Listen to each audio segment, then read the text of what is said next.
Hello ಹುಡುಗಿಯರೇ, ನಿಮ್ಮ ಊಟದ ತಟ್ಟೆಲಿ ಬರೀ ಒಂದೇ ಕಲರ್ ಇರುವ ವೆಜಿಟೇಬಲ್ ಇದ್ದರೆ ಅದು ಬರೀ ಒಂದೇ ಪೋಷಕಾಂಶವನ್ನು ಮಾತ್ರ ನಿಮಗೆ ಶರೀರಕ್ಕೆ ಕೊಡುತ್ತದೆ. ಅದಕ್ಕಾಗಿ ಕಲರ್ಫುಲ್ ವೆಜಿಟೇಬಲ್ಸ್ ತಿನ್ನಬೇಕು ಮತ್ತು ಡಿಫ್ರೆಂಟ್ ಕಲರ್ಸ್ ಇರುವ ಫ್ರೂಟ್ಸ್ಗಳನ್ನು ಕೂಡ ತಿನ್ನಬೇಕು. ನಿಮ್ಮ ಪ್ಲೇಟ್ ಎಷ್ಟು ಕಲರ್ಫುಲ್ ಇರುತ್ತದೋ ನಿಮ್ಮ ಆರೋಗ್ಯ ಕೂಡ ಅಷ್ಟೇ ವೈವಿಧ್ಯಮಯವಾಗಿ ಹಾಗೂ ಡಿಸೀಸ್ ಫ್ರೀ ಆಗಿ ಇರುತ್ತದೆ. ಫಾರ್ ಎಕ್ಸಾಂಪಲ್, ಕೆಂಪು ಹಣ್ಣು ಅಥವಾ ವೆಜಿಟೇಬಲ್ಸ್ ತಿನ್ನುವುದರಿಂದ ಲೈಕೋಪಿನ್ ಸಿಗುತ್ತದೆ.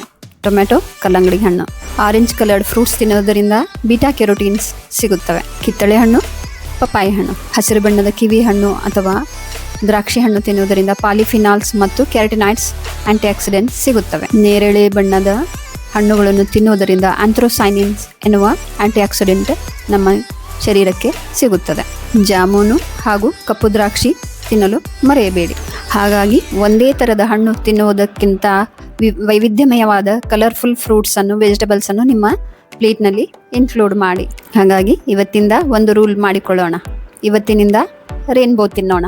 ಸರಿಯೇ? ಆರೋಗ್ಯ ಸಂಗಿನಿಯನ್ನು ಲೈಕ್ ಮಾಡಿ, ಫಾಲೋ ಮಾಡಿ, ಸಬ್ಸ್ಕ್ರೈಬ್ ಮಾಡಿ.